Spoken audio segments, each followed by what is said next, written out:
Hello and welcome to another teaching from 119 Ministries. Our ministry believes that the whole Bible is true and directly applicable to our lives today. If you would like to know more about what we believe and teach, please visit us at testeverything.net. We hope that you enjoy studying and testing the following teaching.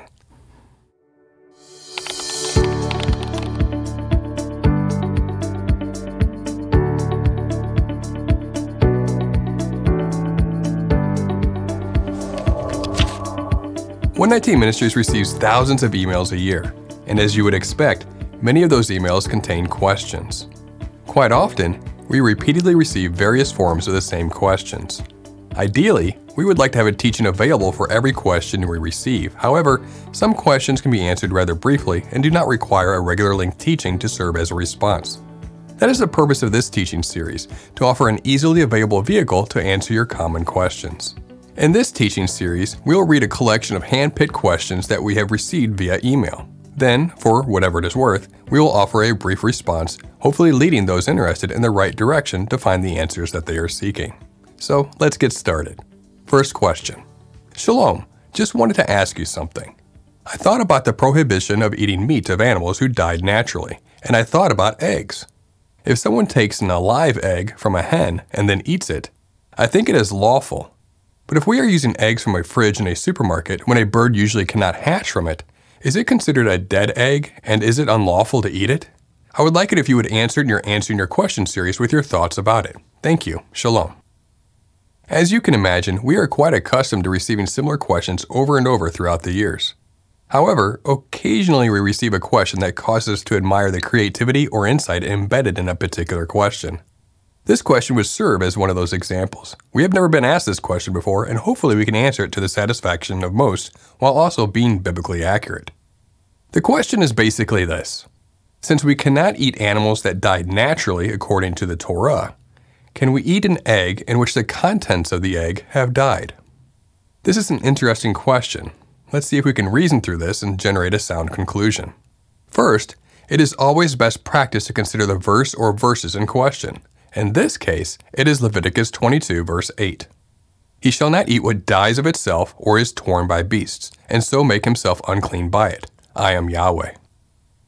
The first thing we should notice about this commandment is that the restriction is not whether we can or cannot eat something that has died, but the restriction is related to something that has died naturally, dies of itself, or dies as a result of being attacked by another animal. A natural death could include old age, sickness, an accident, or any other similar event that led to a natural death. In comparing Leviticus 22, verse 8, to the circumstances surrounding an egg in a typical grocery store, it would be difficult to conclude that eating such an egg would be restricted by the Torah. The egg was certainly not torn apart by beasts, nor did the egg die of itself. Those are the two clear qualifiers for the restriction mentioned in Leviticus 22, verse 8. The contents of the egg died not in of itself. Instead, the egg died because man intentionally exposed it to conditions that led to its death. Because man contributed to the death of the egg through intentional means, it could not be argued that the egg died in of itself or was torn by beasts. We suspect that the spirit of the commandment here in Leviticus 22, verse 8, is that eating an animal that died in of itself or being torn by beasts could expose a person to a greater chance of bacteria, parasites, or other types of pathogens. Obviously, this would not be a good thing. Anyone doing this would be unclean for a period of time and not be permitted to enter the temple. Not only does the grocery store egg not violate Leviticus 22, verse 8, it does not even violate the likely spirit behind the commandment, as steps are taken to ensure grocery store eggs are as sanitary as possible. This commandment often gives rise to the topic of roadkill. What if we hit a deer with a car, for example? Can we eat the deer? The spirit of Leviticus 22, verse 8 seems to restrict the eating of an animal in which we do not know exactly how or when it died. If a deer is hit by a car by an unknown person at an unknown time, we suspect that eating such meat would not be compatible with the spirit of Leviticus 22, verse 8. But perhaps if you were the one to hit the deer, it would be compatible with Leviticus 22, verse 8. Thus, from a Torah perspective, roadkill may possibly be eaten. However, there are still risks involved that go beyond what the Torah instructs for us. For example, Being hit by a car could cause the internal organs to rupture, immediately tainting the meat. Thus, common sense and related best practices should be exercised in such circumstances when harvesting and butchering such meat. Let's move on to the next question. I have a personal question to ask. Can you tell me if a woman having her monthly must leave her marriage bed during her time, as in biblical days, and sit in certain chairs and not be touched? This question is related to what is often referred to as the laws of Nidah. These can be found in Leviticus 15:19 through 30. When a woman has a discharge, and the discharge in her body is blood, she shall be in her menstrual impurity for 7 days, and whoever touches her shall be unclean until the evening. And everything on which she lies during her menstrual impurity shall be unclean. Everything also on which she sits shall be unclean.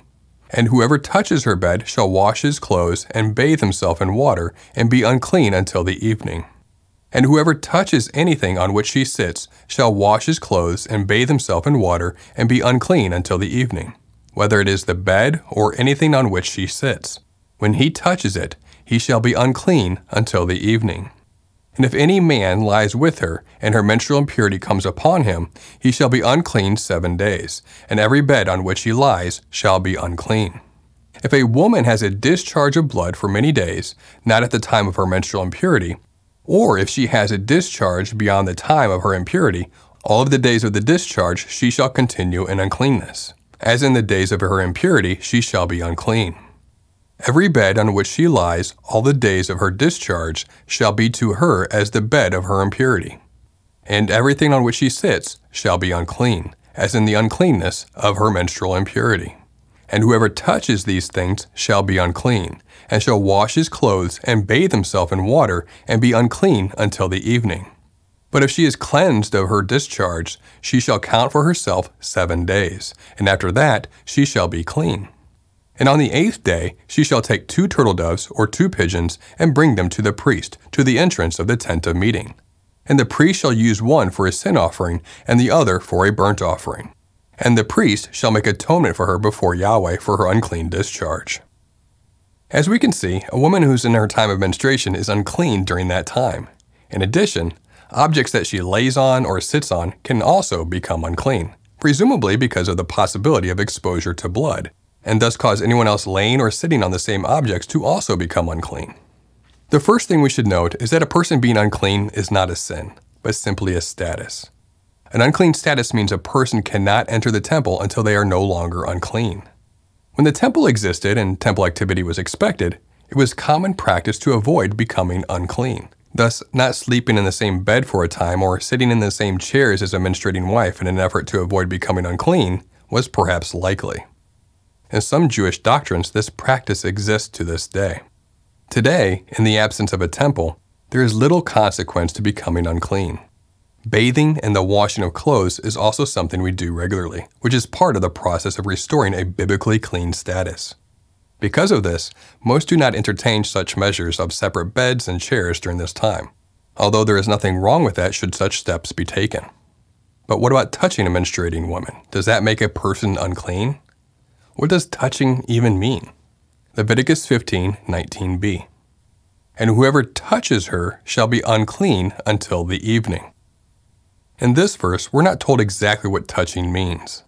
The word touching could range from taking your finger and poking her on the shoulder, all the way to the more likely intended meaning, which is a form of intimate touching that would expose a person to blood, such as, but not limited to, sexual intercourse. This interpretation appears most likely because a bed and a chair likely only causes uncleanness because of the possibility of being exposed to menstruation blood. Thus, the same should be true in our interpretation of what constitutes as touching.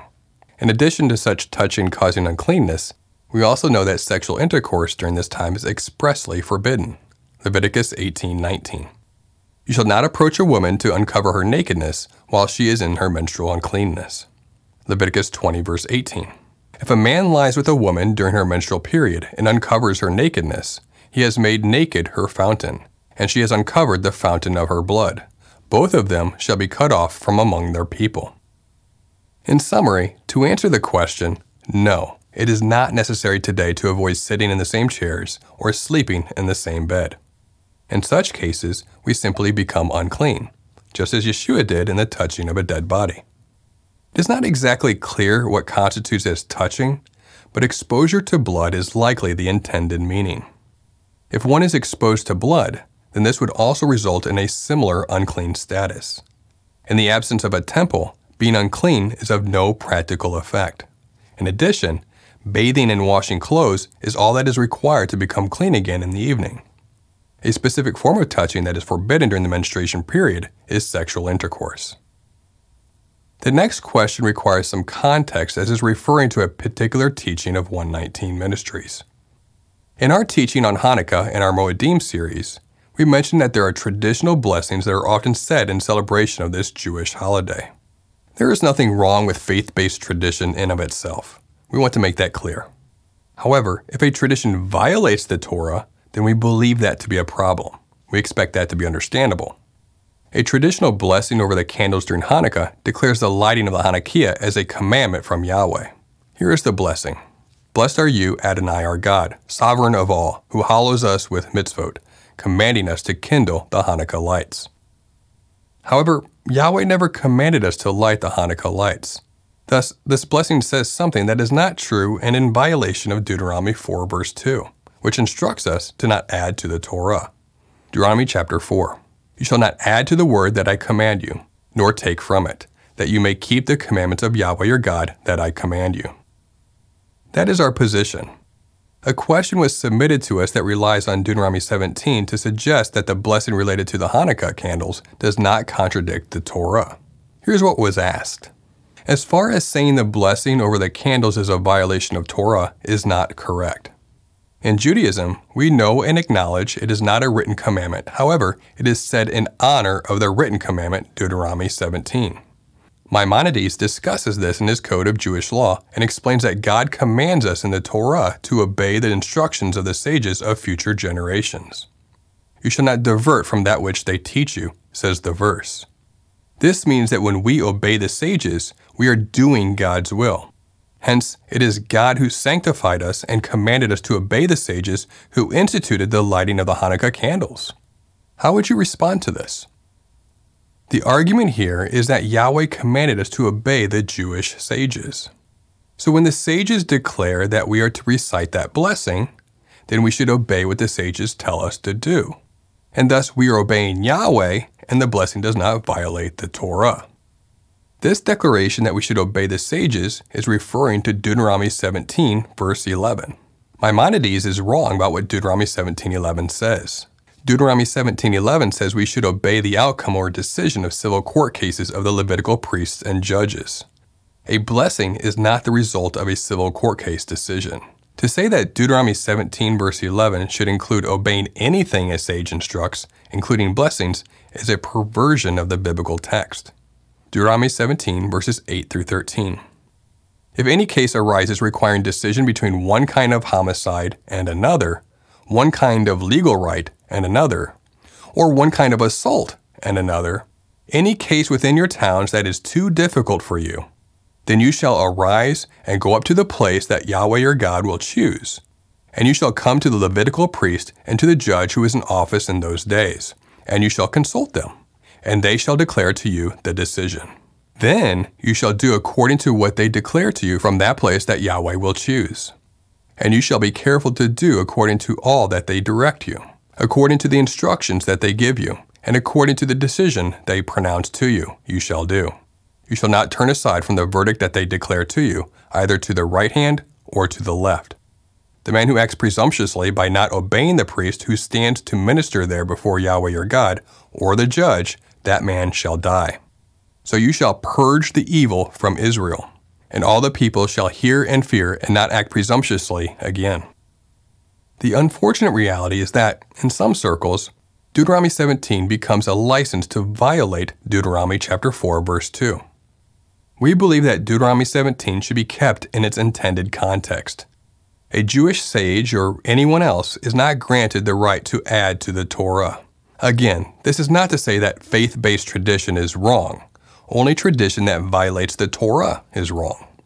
Elevating tradition to the authority of God's commandments is adding to the Torah. Declaring that God commanded us to light candles is literally doing just that. He did not command us to light candles for Hanukkah. It can be a meaningful tradition when applied with the right mindset, but it is not a commandment. Let's proceed to the next question. Hi, I was wondering if you all think it is okay for an engaged Christian couple to kiss mouth to mouth before marriage. There are two important passages that will give us a biblical principle about kissing before marriage. The first passage is 2 Timothy 2:22. Now flee from youthful lusts and pursue righteousness, faith, love, and peace with those who call on the Lord from a pure heart. Matthew 5:27-28 warns us to not indulge in thinking about having sex with another person who is not our husband or wife. This means that it is a sin for an unmarried man or woman to do anything that will cause himself or herself to be intentionally sexually stimulated. It is also a sin to cause another person to be sexually stimulated unless we are married to that person. When we cause someone to whom we are not married to be sexually stimulated, we can cause them to stumble. Matthew 18:7 warns us to not cause another person to stumble. While we understand what was said and why it was said, we find nothing in the Torah that forbids the lips of a man and a woman to touch prior to marriage. While we should certainly flee from sexual sin, and it is wise to avoid putting oneself into potentially tempting situations, we would have to stop short of saying it is a sin to kiss someone of the opposite sex that is not your spouse. In fact, teaching that it is wrong to kiss prior to marriage could actually be what is sin, as it may be adding to the Torah and thus violating Deuteronomy chapter 4, verse 2. It's true that a kiss may incite passions within some people and can lead to sexual immorality, but a kiss in of itself is not sin. The same would be true of hugging or holding hands. 2 Timothy chapter 2, verse 22 does talk about fleeing from desiring things forbidden that youthful people often do desire. Obviously, that can cover a great many things. It may be wise to do our best to avoid the temptation, but it is not a sin to be tempted. Paul also talked about how it is best to remain unmarried, but if you are overtaken by passions, then one should get married. This was Paul giving wisdom, not stating if something is or is not sin. One doesn't have to touch the opposite sex to desire them. If it is wrong to kiss because it could incite a lustful passion, then it would also be a sin to hug someone of the opposite sex or even to look at them at all. You can see where this is all going. This approach would be going down the road of the Pharisees, which included all sorts of instructions beyond the Torah. They created a fence around the Torah, and in doing so, they violated the Torah. Our suggestion is to not make the same mistake. Lusts are often a heart issue, which leads to the mention of Matthew chapter 5, verses 27-28. The Messiah talks about looking at a married woman as committing adultery. The sin here is a matter of the heart, not physical action. In this case, the heart is lusting after sin, as adultery is sin.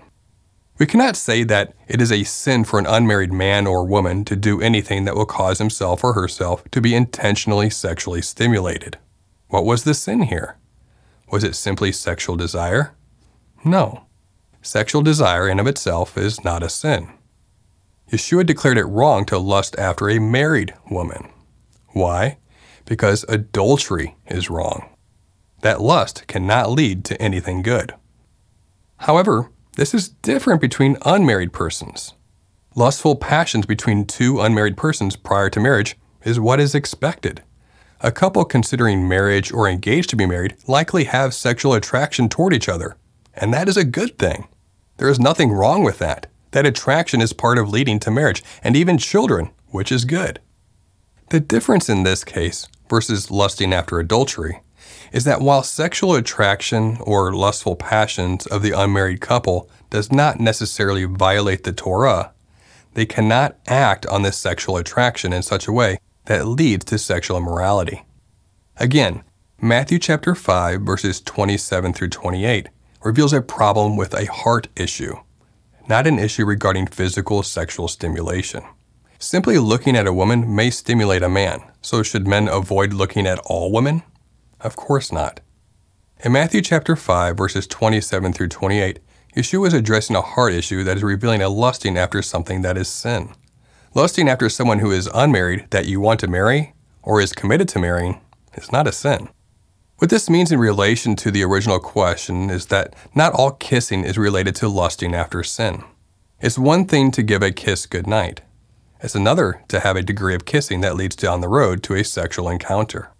One of the fruits of the Spirit is self-control. We should be exercising that as well.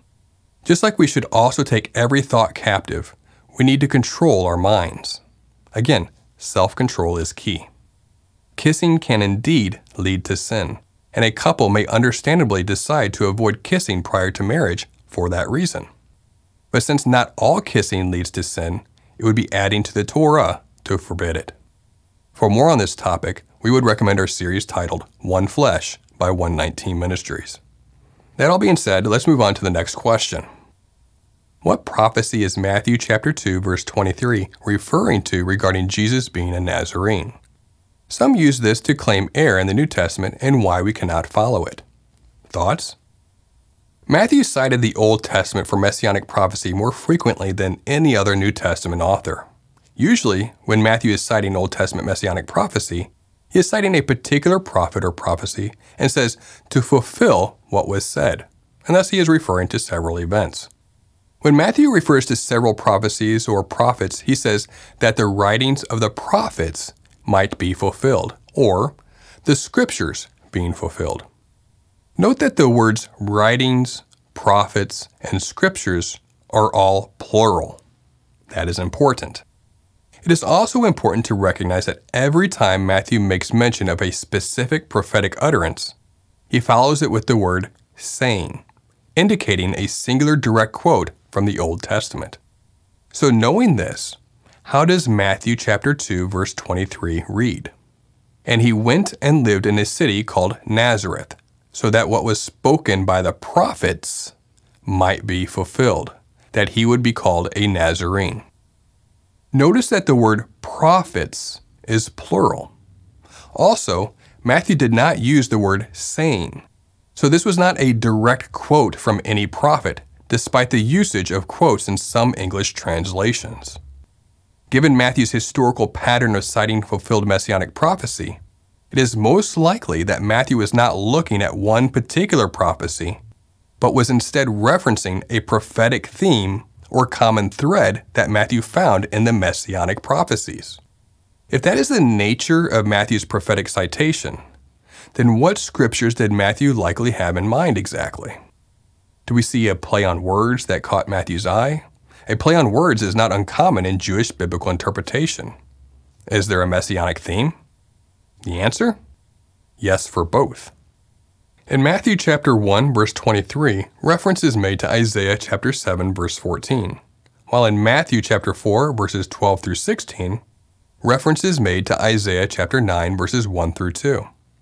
And these chapters are part of an important messianic section in Isaiah, culminating with the major messianic prophecy in Isaiah 11, which begins with these words, "There shall come forth a shoot from the stump of Jesse, and a branch from his roots shall bear fruit." And what is the Hebrew word used here for branch? It is netzer, a form closely related to the Hebrew word for Nazareth. This is important for several reasons. First, it shows us that Matthew had the entire messianic section of Isaiah 7 through 11 in mind when he quoted prophecies regarding Yeshua's birth and early life. Second, it gives us a clear link to the word Nazareth. Third, it ties in with the well-known concept of the Messiah being called the branch. In rabbinic literature, as well as in the Dead Sea Scrolls, the Messiah was sometimes referred to as Netzer. There is also a Talmudic story speaking disparagingly of Yeshua, in which one of his disciples is called Netzer. Fourth, both in the context of Isaiah chapter 11 verse 1 and in the lowly reputation of Nazareth, it connects with the humble origins of the Messiah. The lowly reputation of Nazareth is reflected in Nathanael's words in John chapter 1 verse 46 upon hearing the claim that the Messiah was a man from Nazareth. Thus, in reality, Matthew is quite insightful in regard to his understanding of messianic prophecy. Finally, as noted by other scholars, Ezra chapter 9 verses 10 through 12 could be approached in the same way as Matthew chapter 2 verse 23. Ezra 9, 10 through 12. "And now, O our God, what shall we say after this? For we have forsaken your commandments, which you commanded by your servants the prophets, saying, the land that you are entering to take possession of it is a land impure with the impurity of the peoples of the lands, with their abominations that have filled it from end to end with their uncleanness. Therefore, do not give your daughters to their sons, neither take their daughters for your sons, and never seek their peace or prosperity, that you may be strong and eat the good of the land and leave it for an inheritance to your children forever. Note that there is a similar problem with these words of Ezra. These exact words are not found anywhere in the prophets. So what was Ezra quoting? Was Ezra just inventing these words? No, of course not. Just like Matthew, Ezra refers to the prophets as in multiple prophets. Ezra was simply summarizing and paraphrasing the repeating messages of Yahweh's prophets throughout time. Just like Matthew's insight appears to be a direct quote, so does Ezra's. If we have a problem with Matthew's methods of biblical interpretation and citation, then we must have a problem with Ezra's as well. Of course, someone could argue that Ezra was quoting from some lost prophetic books, but then we could just as well argue that Matthew was doing the same. To do so in either case is completely unnecessary.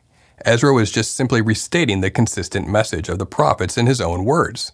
Matthew was simply making a reference to a common messianic theme, one which caught his attention through an interesting play on words as he was going through Isaiah chapter 7 through 11.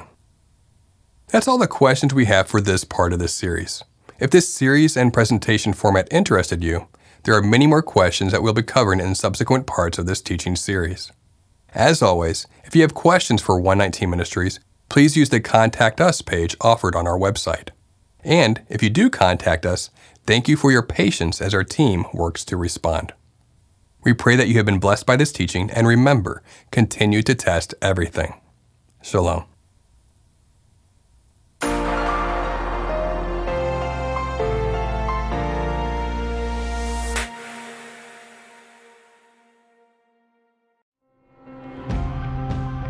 It is because of you, our generous supporters, who make it possible to offer these high-quality teachings completely free of charge. If you feel led to support 119 Ministries so that we can continue this effort, please visit testeverything.net and click on the Support 119 tab. Learn how you can partner with us to take the whole Word of God to the nations.